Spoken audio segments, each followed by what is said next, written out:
রাজশাহীতে 2 মাথা নিয়ে একটি কন্যা শিশু জন্ম হয়েছে।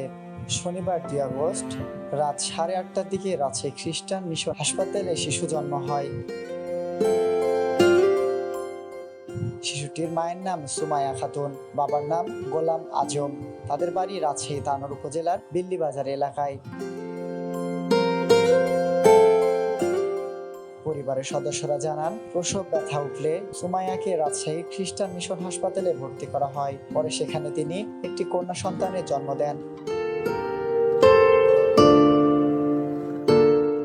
শিশুটির দেহ একটি হলেও মাথা রয়েছে 2টি। শিশুটিকে দেখার পর চিকিৎসকেরা রাজশাহী মেডিকেল কলেজ হাসপাতালে হস্তান্তরের সিদ্ধান্ত নেন। বর্তমানে শিশুটি রাজশাহী মেডিকেল কলেজ হাসপাতালের 26 নম্বর ওয়ার্ডে চিকিৎসাধীন রয়েছে।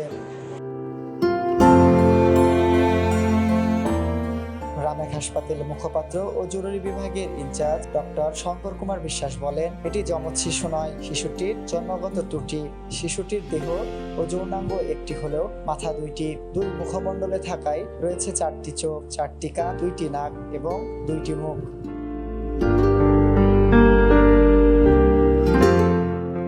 শিশুটিকে নিবিড় পর্যবেক্ষণে রাখা হয়েছে। তিনি আরো বলেন, এ ধরনের শিশুর জন্ম খুবই বিরল ঘটনা। এখন আমাদের প্রধান কাজ হলো তার প্রাণ রক্ষা করা। সেই অনুযায়ী চিকিৎসা চলছে।